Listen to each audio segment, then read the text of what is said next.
विद्यार्थी मित्रांनो नमस्कार. आजच्या चालू घडामोडीच्या भागामध्ये पुनश्च एकदा मी तुमचं मनपूर्वक स्वागत करतो. विद्यार्थी मित्रांनो, मी असिस्टंट प्रोफेसर रमेश गुरुपडे.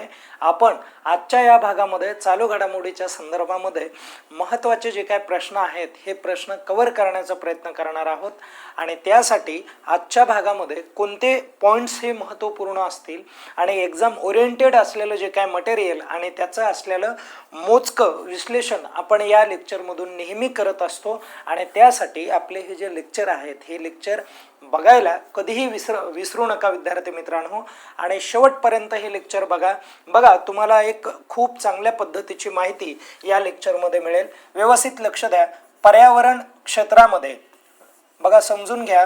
पर्यावरण क्षेत्रामध्ये प्रधानमंत्री राष्ट्रीय बाल पुरस्कार 2025चा हा पुरस्कार कोणाला मिळाला किंवा कोणत्या बालकाला मिळाला ते सांगायचं आहे आणि त्याचं करेक्ट उत्तर आहे पूजा पाल या मुलीला मिळालेला आहे आणि जी उत्तर प्रदेश या राज्याची आहे हे देखील लक्षात राहू द्या. यूपीची आहे मित्रांनो, समजून घ्या थोडंसं. ओके, आपण थोडं पुढे जाऊयात. नंतरचा मुद्दा बघा. आणि शौर्य श्रेणीमध्ये मरणोत्तर म्हणायलंय म्हणून हा एक महत्त्वाचा मुद्दा आहे.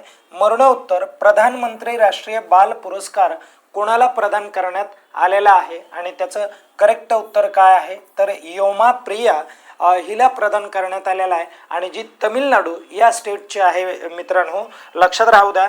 आणि जिने शौर्य जे काय आहे स्वतःचं ते सिद्ध केलेलं आहे आणि कोणत्या इन्सिडेंट मध्ये केलं होतं ते एकदा मला कमेंट करून सांगा तुम्ही.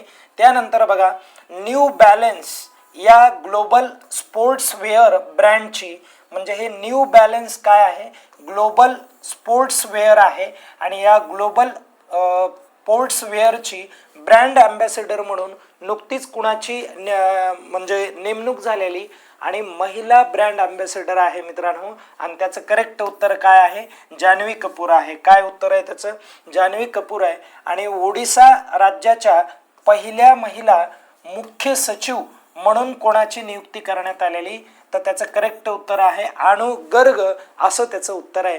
म्हणून हे देखील लक्षात राहू द्या, हा महत्त्वाचा मुद्दा आहे. अनु गर्ग यांनी ज्येष्ठ या IAS अधिकारी आहेत आणि त्यांचं जे काय कार्य आहे ते निश्चित चांगलं असल्यामुळे अशा पद्धतीची बढती मिळाली. भारतात रोलिंग बजेट जे आहे ते लागू करणारं पहिलं राज्य कोणतं ठरलेलं आहे ते सांगायचं आहे आणि त्याचं करेक्ट उत्तर काय आहे मध्य प्रदेश हे आहे. रोलिंग बजेट म्हणजे काय हा एक महत्त्वाचा मुद्दा आहे. बजेट म्हणजे ज्याला तुम्ही अर्थसंकल्प म्हणता मित्रांनो आणि हा जो अर्थसंकल्प आहे हा अर्थसंकल्प जे काय मंत्रिमंडळामधील अर्थमंत्री असतो तो प्रामुख्याने काय करत असतो, सादर करत असतो. आणि यामध्ये एक लक्षात राहू द्या मित्रांनो की हे जे रोलिंग बजेट आहे हे बजेट 3-4 वर्षासाठी एकदाच तयार केलेलं असतं आणि मग नवीन किंवा पुढच्या इयरला फक्त त्याला काय करायचं असतं, एक फिनिशिंग टच देण्याचं काम या माध्यमातून केलं जातं. म्हणून हे देखील लक्षात राहू द्या विद्यार्थी मित्रांनो. थोडंसं बघा, आता पुढचा जो काय प्रश्न आहे तो तुमच्यासाठी अतिशय महत्त्वाचा असणार आहे. या प्रश्नावरती परीक्षेत विचारलं जाईल. एशियन यूथ पॅरा गेम्स 2025 मध्ये पार पडलेले आहेत. तर या गेम्समध्ये भारताने एकूण किती पदके जिंकली अशा प्रकारचा प्रश्न विचारला जाणार आहे. तर त्याचं करेक्ट उत्तर काय आहे 102 पदके जिंकली आहेत. आणि त्यामध्येही तुम्हाला थोडंसं डीप जातील ते की सुवर्ण पदके भारताने किती जिंकली आहेत, 36 जिंकले आहेत. रौप्य पदके किती जिंकली आहेत, 28 जिंकलेले आहेत. आणि कांस्य पदके किती जिंकलेले आहेत तर 38 जिंकलेले आहेत. म्हणून हे देखील लक्षात राहू द्या. ठीक आहे की या ठिकाणी गोल्ड मेडल आहे, सिल्वर मेडल आहे आणि ब्रॉन्झ मेडल आहे. या पद्धतीने लक्षात राहू द्या 36, 28, 38. ओके, अशा पद्धतीने आपण हे पदके जिंकलेले आहेत. थोडीशी माहिती बघा.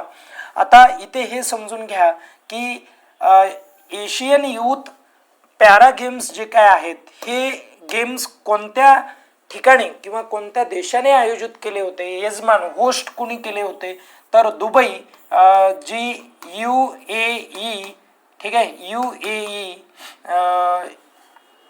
एक मिनिट आहे, UAE प्रामुख्याने या संघामधला हा देश आहे. आणि तारीख बघा कधी आयोजित केली होती तर 7 ते 14 डिसेंबर या दरम्यान आयोजित केलेली ही प्रामुख्याने स्पर्धा आहे. विद्यार्थी मित्रांनो, थोडंसं लक्ष द्या. कोणत्या खेळांचा समावेश होता? ॲथलेटिक्सचे खेळ होते, बॅडमिंटन आहे, पोहणे, त्यानंतर धनुर्विद्या आहे, बोसिया नावाचा खेळ आहे, आणि घोषवाक्य किंवा स्लोगन काय होतं तर उठवण्यासाठी जन्म, अशा प्रकारचं त्यांचं स्लोगन होतं, घोषवाक्य होतं.